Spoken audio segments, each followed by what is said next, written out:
أعوذ بالله من الشيطان الرجيم بسم الله الرحمن الرحيم والعصر إن الإنسان لفي خسر إلا الذين آمنوا وعملوا الصالحات وتواصوا بالحق وتواصوا بالصبر.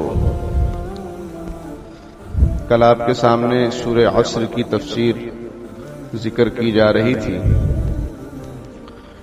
دیکھیے قرآن پاک میں سورۃ العصر مکیہ، یہ سورہ عصر ہے جو مکے میں نازل ہوئی. مکیہ اور مدنیہ کے بارے میں ہم نے آپ کو بتایا تھا کہ مکیہ کا مطلب وہ صورتیں جو ہجرت سے پہلے نازل ہوئی ہیں، اور وہ ٹوٹل ہیں 87 اور کچھ صورتوں کے شروع میں لکھا رہتا ہے جیسے سورۃ البقرہ مدنیہ. سورہ بقرہ مدنیہ ہے. مدنیہ کا مطلب جو ہجرت کے بعد نازل ہوئی ہیں اور ان کی تعداد 27 ہے. 87 اور 27 کو ملائیں گے کتنا ہو جائے گا؟ 114. ٹوٹل صورتیں قرآن پاک میں 114 ہیں. تو یہ سورہ عصر ہے، یہ مکے میں نازل ہوئی اور اس میں 3 آیتیں. کل ذکر کیا گیا آپ کے سامنے کہ پورے قرآن میں سب سے چھوٹی سورت سورہ کوثر ہے اور دوسرے نمبر پر سب سے چھوٹی سورت سورہ عصر ہے. عصر کے بارے میں ذکر کیا گیا کہ عصر کا معنی زمانہ ہے،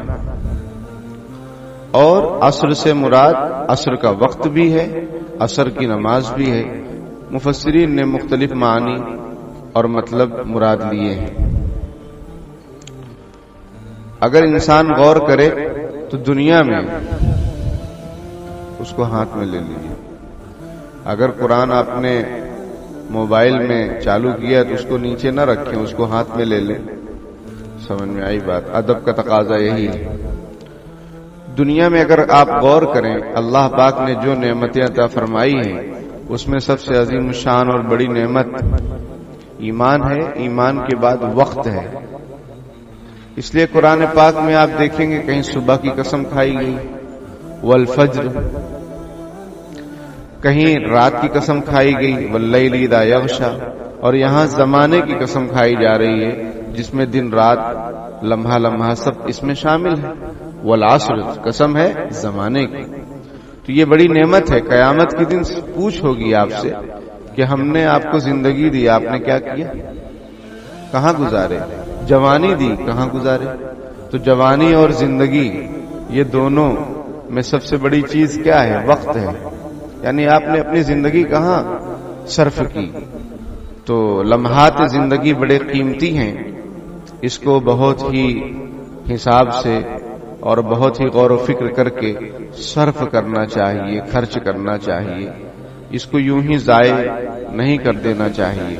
ہم یہ دیکھتے ہیں کہ رمضان کی راتوں میں ہم لوگ یوں ہی وقت گزار رہے ہیں. راتوں میں ادھر ادھر بازاروں میں بیٹھ کر، یہ افسوس کا مقام ہے. اور جیسی فجر ہوتی فوراً بستر میں چلے جاتے ہیں.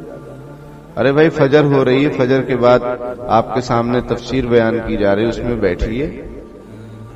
کہاں آپ کو ایسی باریکی اور ڈیٹیل ملے گی؟ پھر بعد میں وقت کہاں ملے گا؟ آپ کے پاس ٹائم رہتا نہیں پھر بعد میں. ابھی ٹائم ہے تو رات ادھر ادھر میں، اور پھر جو ہے دن سونے میں. یہ ایسی قوم ہے کہ جو سحری کے لیے جاگتی ہے اور افطار کے انتظار میں سوتی ہے. سمجھ میں آئی بات؟ ایسی قوم ہے جو سحری کے انتظار میں جاگتی رہتی ہے اور افطار کے انتظار میں سوتی رہتی ہے. بہرحال جاگ جانا چاہیے. جاگنا ہے جاگ لے افلاک کے سائے تلے. جاگنا ہے جاگ لے افلاک. افلاک یعنی فلک کی جمع آسمان. جاگنا ہے جاگ لے افلاک کے سائے تلے. حشر تک سوتا رہے گا خاک کے سائے تلے. سمجھ رہے ہیں؟ تو زندگانی کی قدردانی کرنی چاہیے. یہی والعصر میں پیغام ہے. قسم ہے زمانے کی. ان الانسان لفی خسر، سارے انسان نقصان میں ہیں. سارے انسان جو بھی انسان ہیں، حضرت آدم علیہ السلام کی جو بھی اولاد ہیں سب گھاٹے میں ہیں، مگر 4 اعمال اگر کوئی کر لے تو وہ گھاٹے میں نہیں ہے، اور یہ گھاٹا آخرت کا گھاٹا ہے، آخرت کا نقصان ہے۔ دنیا میں تو کتنے لوگ، میں پہلے بھی عرض کیا تھا، پرائم منسٹر چیف منسٹر بنے ہوئے ہیں، وہ گھاٹے میں کہاں ہیں؟ لاکھوں کی پراپرٹیز ہیں ان کے پاس، وہ گھاٹے میں نہیں ہیں۔ یہاں جو گھاٹے اور نقصان کی بات ہو رہی ہے وہ آخرت کا نقصان اور گھاٹا ہے، اور وہ ہمیشہ ہمیشہ کا ہوگا۔ یہاں تو آپ نے خوب کمایا، خوب بنایا، اٹیک آیا، چلے گئے۔ آخرت میں کیا ہوگا؟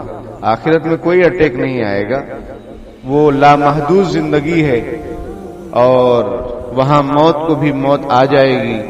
جنتی بہت خوش ہوں گے کہ چلو اب موت نہیں آئے گی، اور جہنمی بہت غمگین ہوں گے کہ کاش موت آ جاتی تو سکون مل جاتا، کیونکہ دنیا میں تو یہ معاملہ تھا کہ اب تو گھبرا کے کہتے ہیں کہ مر جائیں گے، مر کر بھی چین نہ پایا تو کدھر جائیں گے۔ جیسے بہت سارے لوگ، اللہ تعالیٰ سب کی حفاظت فرمائے، کہ ٹینشن میں، ڈپریشن میں آ کے اپنی جان دے دیتے ہیں۔ اس سے کیا ہوگا؟ وہ عذاب قبر میں ہوگا۔ سمجھ میں آئی بات؟ خودکشی حرام ہے، خودکشی، اپنے آپ کو مار ڈالنا یہ حرام ہے۔ کوئی بھی ٹینشن ہو، ڈپریشن ہو، اس کی تلافی، اس کا حل شریعت میں، اسلام میں موجود ہے۔ اپنی جان کو کھو دینا یہ ناجائز اور حرام ہے۔ والعصر، قسم ہے زمانے کی، ان الانسان لفی خسر، سارے انسان نقصان میں ہیں، خسارے میں ہیں، بہت بڑے خسارے میں ہیں، مگر 4 قسم کے لوگ یا 4 اعمال اگر کوئی کر لے گا تو وہ گھاٹے میں اور خسارے میں، آخرت میں نہیں ہوگا بلکہ دنیا میں بھی۔ الا الذین آمنوا، مگر وہ لوگ جو ایمان لائے۔ اب اگر کوئی ایمان لا لے تو وہ گھاٹے میں اور خسارے میں نہیں ہو سکتا ہے، کیونکہ آخرت میں جنت کی جو چابی ہے وہ ایمان ہے۔ اگر آپ کے پاس ایمان ہے تو آپ جنت میں انٹر ہو سکیں گے، اگر ایمان نہیں ہے، وَمَن يُشْرِكْ بِاللَّهِ فَقَدْ حَرَّمَ اللَّهُ عَلَيْهِ الْجَنَّةَ، جو شرک کرے گا اس کے لیے اللہ نے جنت کو حرام قرار دیا ہے۔ یہ قرآن کا فیصلہ ہے۔ کل سورہ اعراف میں آپ نے سنا ہوگا، کل سورہ اعراف میں یہ بات پڑھی گئی تھی۔ تو الا الذین آمنوا، مگر وہ لوگ جو ایمان لائے، یہ گھاٹے میں نہیں ہے۔ لیکن صرف ایمان نہیں، اس کے ساتھ ساتھ وعملوا الصالحات، اچھے عمل کیے۔ اور ایمان بھی کون سا؟ اللہ کو ایک ماننا۔ اسد ادھر دیکھ کے بیٹھو، کہاں؟ ادھر دیکھ کے بیٹھ رہے ہیں۔ اگر آپ کے سامنے کوئی بات کر رہا ہے تو اس کی طرف متوجہ ہونا چاہیے، نہ کہ دوسری طرف۔ الا الذین آمنوا، مگر جو لوگ ایمان لائے، کس پر؟ اللہ پر۔ اللہ کو اللہ ماننا، اللہ کو بھی ماننا نہیں، صرف اللہ کو ماننا، اور صرف اللہ کی ماننا۔ نفع نقصان کا مالک اللہ کو سمجھنا، نہ یہ کہ کسی بابا اور کسی جو ہے آدمی اور چمتکاری اس کے پیچھے پڑے ہیں، ایسا نہیں ہونا چاہیے۔ اللہ پر کامل یقین اور بھروسہ۔ مشرکین مکہ اللہ کو مانتے تھے، آپ کو معلوم ہے؟ قرآن دیکھیے، وَلَئِن سَأَلْتَهُم مَّنْ خَلَقَ السَّمَاوَاتِ وَالْأَرْضَ لَيَقُولُنَّ اللَّهُ، آپ پوچھئے کہ آسمان اور زمین کس نے بنایا؟ مشرکین سے وہ کہیں گے اللہ نے بنایا۔ تو پھر ان سے پوچھئے کہ تم بت پرستی کیوں کرتے ہو؟ تو وہ کہتے ہیں مَا نَعْبُدُهُمْ إِلَّا لِيُقَرِّبُونَ إِلَى اللَّهِ زُلْفَىٰ، ہم ان کی عبادت اس لیے کرتے ہیں کہ یہ اللہ کے بڑے قریبی لوگ ہیں، ہم کو بھی اللہ سے قریب کر دیں گے۔ یہ ان میں پرابلم تھا، یہ بت پرستی، یہ شرک ہے کہ ہم اللہ تک پہنچنے کے لیے کسی کو ایسا وسیلہ مان لیں کہ یہ سمجھیں کہ ان کے بغیر ہم اللہ تک پہنچ ہی نہیں سکتے، یہ ہم کو اللہ تک پہنچائیں گے، ورنہ ہم تو اللہ تک نہیں پہنچ سکتے۔ ارے کیوں نہیں پہنچ سکتے آپ؟ قرآن کہتا ہے ادعونی استجب لکم، مجھ سے مانگو میں تم کو دوں گا۔ کہاں یہاں پہ ہے کہ سیڑھی لگاؤ اور جو ہے چھجا بناؤ اور جو ہے کسی کو واسطہ بناؤ، ایسا کچھ نہیں۔ ہاں وہ ایک الگ مسئلہ ہے کہ کسی کا وسیلہ اختیار کرنا جائز ہے کہ نہیں جائز ہے، وہ ایک الگ مسئلہ ہے۔ باقی ہے کہ اللہ سے مانگنے میں، اللہ کے سامنے جھکنے میں کیا کسی کو جو ہے ٹینشن ہونا چاہیے؟ تو ایمان وہ مطلوب ہے جو ہونا چاہیے، نہ یہ کہ اللہ کو بھی مان رہے ہیں، دوسروں کو بھی مان رہے ہیں، نفع نقصان کا مالک سمجھ رہے ہیں، گھر میں اولاد ہو رہی کہہ رہے ہیں یہ تو ان کی دین ہے، اللہ کہاں چلے گئے پھر؟ یعنی ان کی دین ہے، ان کی دین یعنی انہوں نے دیا۔ دین کا کیا مطلب؟ دین دیتے کہ نہیں؟ اللہ تعالیٰ دین سے بچائے۔ سمجھ میں آئی بات؟ رشوت جو پہنچائی جاتی ہے اس کو بھی دین کہتے ہیں۔ تو یہ کہتے ہیں ان کی دین ہے، ان کی دین ہے، فلانے کی دین ہے، یہ ایمان کے خلاف ہے۔ ہاں کوئی دعا کرے الگ بات ہے، ہم یہ کہیں کہ بھائی فلاں نے دعا فرمائی، اللہ نے قبول کیا، قبول اللہ نے کیا تو ہوا، یہ نہیں کہ انہوں نے اپنی مرضی سے دے دیا۔ کوئی کسی کو کچھ نہیں دے سکتا ہے اگر اللہ نہ چاہے۔ وما تشاءون الا ان یشاء اللہ، تم جو چاہو گے وہ نہیں ہوگا، جو اللہ چاہیں گے وہ ہوگا۔ اس لیے تو بات بات میں انشاءاللہ کہنے کا حکم دیا گیا ہے۔ کوئی وعدہ، کوئی کام، کوئی منصوبہ اگر آپ بنا رہے ہیں تو انشاءاللہ کہیے کہ اگر اللہ چاہیں گے تو وہ منصوبہ سکسیس ہوگا، ورنہ نہیں۔ بہرحال تو الا الذین آمنوا، مگر جو لوگ ایمان لائے، وعملوا الصالحات، اور نیک عمل کیے۔ نیک عمل کسے کہتے ہیں؟ اس کی 3 شرطیں ہیں۔ نیک عمل کی 3 شرطیں۔ نمبر 1، وہ اللہ تعالی کا حکم ہو، وہ عمل اللہ کا حکم ہو۔ نمبر 2، نبی اکرم صلی اللہ علیہ وسلم کے طریقے کے مطابق کیا جائے۔ نمبر 3، اللہ کے لیے کیا جائے، تب وہ نیک عمل ہوگا، ورنہ وہ نیک عمل نہیں ہوگا۔ سمجھ میں آئی بات؟ تو وعاملوا الصالحات، جو بھی ہم کام کریں ہم سوچیں کہ اللہ نے حکم دیا ہے۔ سمجھ میں؟ ہلدی کا کھانا یہ اللہ کا حکم ہے، نبی اکرم صلی اللہ علیہ وسلم کا طریقہ ہے، اور ہم کیوں کر رہے ہیں؟ منڈپ کا کھانا کیوں کر رہے ہیں؟ اللہ کے لیے کر رہے ہیں۔ اگر تینوں میں سے ایک شرط بھی اگر نہیں رہی وہ نیک عمل نہیں ہوگا۔ اب ہم کتنے اعمال ایسے کرتے ہیں جس میں اللہ رسول کا کوئی عطا پتہ ہی نہیں، صرف اپنی انا کا مسئلہ ہے اور پیسے کا مسئلہ ہے، دکھلاوا مقصد ہے، ریاکاری مقصد ہے، تو وہ کہاں نیک عمل ہوگا؟ نیک عمل کے لیے 3 شرطیں مفسرین نے بیان فرمائی ہیں۔ تو نقصان میں وہ نہیں ہے وہ انسان جو ایمان لائے اور نیک عمل کرے۔ وتواصوا بالحق، اور صرف نیک عمل نمازی پرہیزگار بنا رہے اتنا کافی نہیں ہے، دوسروں کی بھی فکر ہو۔ وتواصوا بالحق، دوسروں کو، ایک دوسرے کو حق پر قائم رہنے کی وصیت کرے، فہمائش کرے۔ وتواصوا بالحق، ایک دوسرے کو حق کی دعوت دیں۔ جو ایمان والے نہیں ہیں ان کو ایمان کی دعوت دیں، اور جو ایمان والے ہیں ان کو اعمال کی دعوت دیں، ان کو سمجھائیں، یہ ذمہ داری ہے۔ تب جو ہے نقصان سے بچ پائیں گے، صرف اپنا سے کام نہیں چلے گا۔ اور اس امت کو تو پیدا ہی لوگوں کی نفع رسانی کے لیے کیا گیا ہے۔ کنتم خیر امۃ اخرجت للناس، لوگوں کو فائدہ پہنچاؤ، فائدہ پہنچاؤ گے تو اللہ تم کو غلبہ عطا فرمائیں گے، اور اپنے میں رہو گے تو نقصان اٹھاؤ گے۔ سمجھ میں آئی بات؟ الا الذین آمنوا وعملوا الصالحات وتواصوا بالحق، اور حق پر قائم رہنے کی ایک دوسرے کو وصیت کرو۔ حق سے کیا مراد ہے؟ مفسرین فرماتے ہیں حق سے عقائد مراد ہے۔ عقائد یعنی اللہ کو ایک ماننا، اسی کو سب کچھ سمجھنا، نفع نقصان ادھر سے ہو رہا ہے، کسی نے آپ کی روزی نہیں باندھی ہے، آپ نماز نہیں پڑھتے تو روزی کہاں سے ملے گی؟ کہاں سے ملے گی؟ روزی جب تقسیم ہوتی رہتی ہے اس وقت آپ سوتے رہتے ہیں، صبح میں رزق تقسیم ہوتا ہے اس وقت آپ سوتے رہتے ہیں، جب راشن تقسیم ہوتا رہتا ہے تو آپ سوتے رہتے ہیں، تو آپ کو راشن کہاں آپ کے گھر پر آ کر دے گا؟ وہ انگوٹھا لگانے جانا ہے، دنیا بھر کا ٹینشن ہے، تو وہ آپ کے گھر آئے گا۔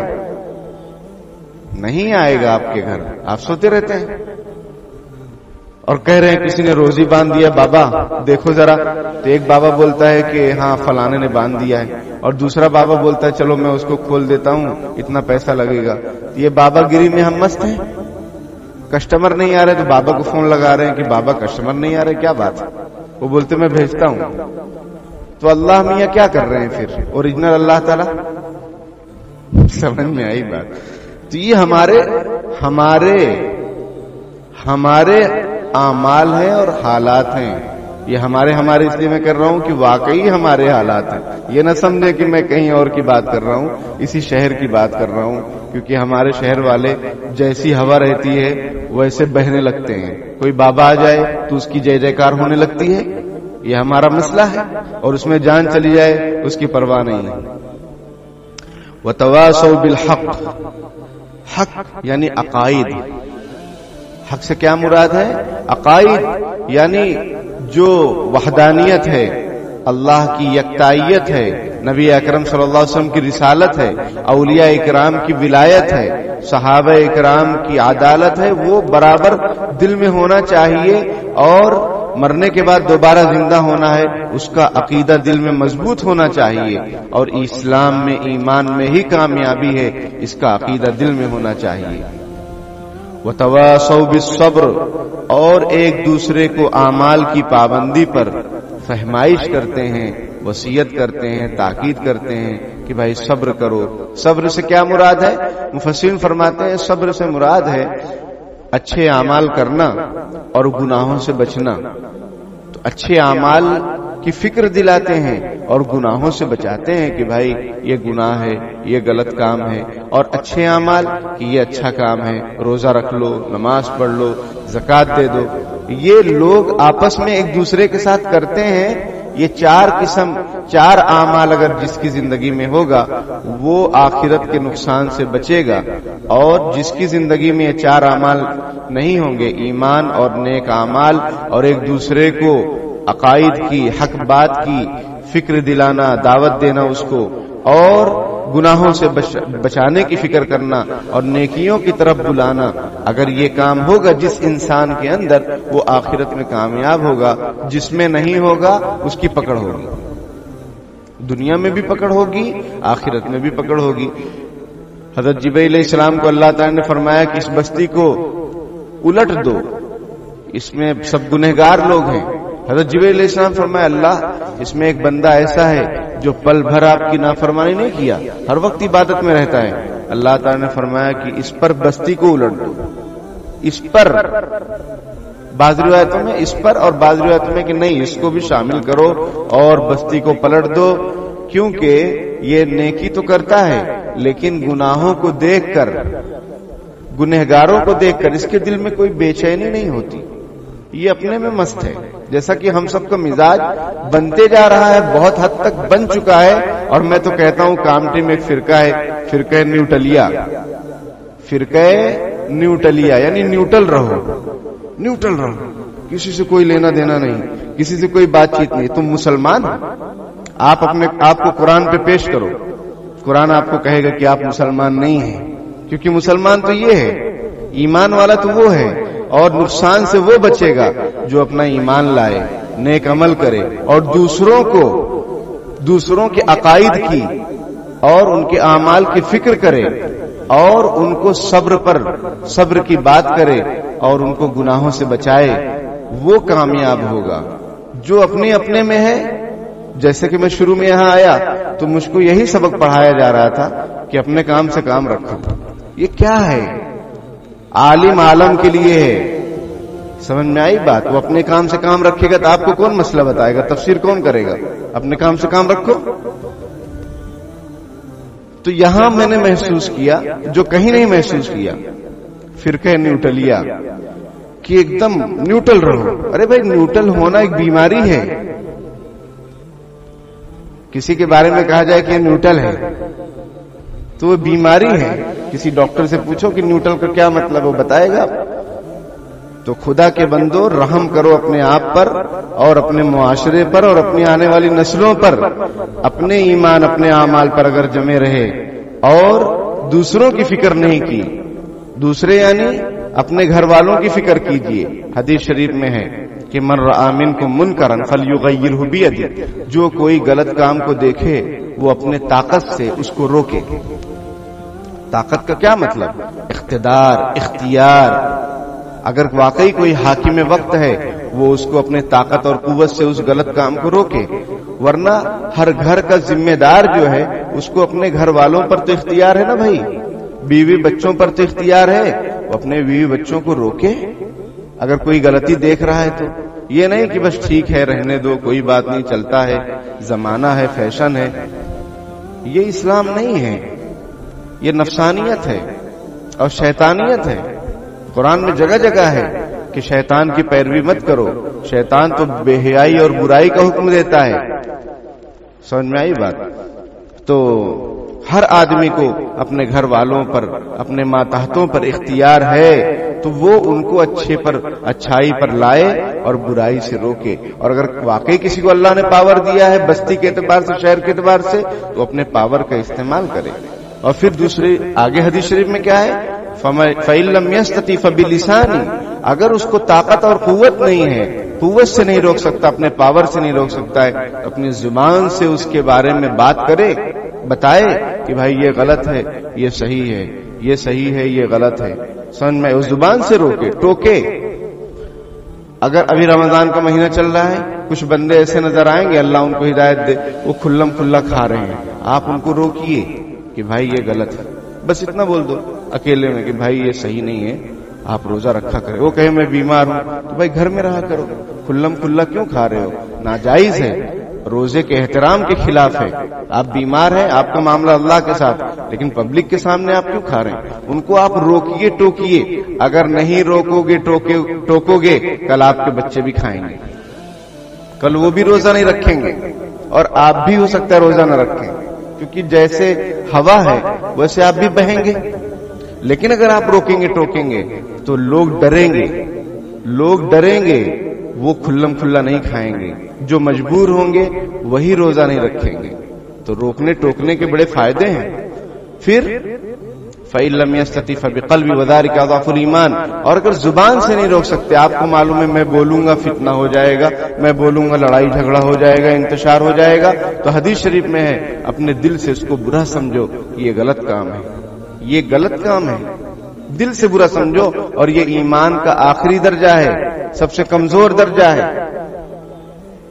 اور قرآن میں ایک آیت ہے وَاتَّقُوا فِتْنَةً لَّا تُصِيبَنَّ الَّذِينَ ظَلَمُوا مِنكُمْ خَاصَّةً، اس عذاب سے، اس پکڑ سے، اس فتنے سے بچو جو صرف مجرموں کو نہیں آئے گا، جو صرف مجرمین پر نازل نہیں ہوگا، سب پر نازل ہوگا. کیوں سب پر نازل ہوگا؟ کہ جو نیک لوگ تھے انہوں نے گنہگاروں کو روکنے کی کوشش نہیں کی، انہوں نے ظالموں کے ظلم کو روکنے کی فکر نہیں کی، انہوں نے ظالم کے ہاتھ کو نہیں پکڑا. تو عذاب جب آئے گا تو ظالم کو تو آئے گا، ان پر بھی آئے گا جو خاموش تھے. سمجھ میں آئی؟ جو خاموش تھے ان پر بھی آئے گا. یہ قرآن میں ہے. تو اس امت کی خصوصیت ہے کہ بھلائی کا حکم دے، برائی سے روکے اور خود بھی نیک عمل کرے. اور اگر ایک غلط فہمی یہ ہے کہ ہم کیا کسی کو روکے، ہم بھی تو گناہ کرتے ہیں، نہیں، یہ غلط فہمی ہے. آپ روک کر دیکھیے، آپ کسی اچھے حکم کو دے کر دیکھیے، آپ اس پر عمل کرنے والے بنیں گے. آپ کی نماز کی پابندی میں کمی ہے، آپ لوگوں کو کہیں کہ یار بھائی نماز پڑھا کرو، نماز پڑھا کرو، تو آپ نماز کے پابند بن جائیں گے. یہ خاصیت، یہ تجربہ ہے. اللہ تعالیٰ عمل کی توفیق عطا فرمائے اور سورہ عصر کا جو پیغام ہے اللہ تعالیٰ ہم سب کو نصیب فرمائے، اس کے مطابق زندگی گزارنے کی توفیق عطا فرمائے اور دنیا آخرت کے نقصان سے، خسارے سے ہماری اور پوری امت مسلمہ کی حفاظت فرمائے اور فائدہ نصیب فرمائے. آمین. وآخر دعوانا الحمدللہ رب العالمین.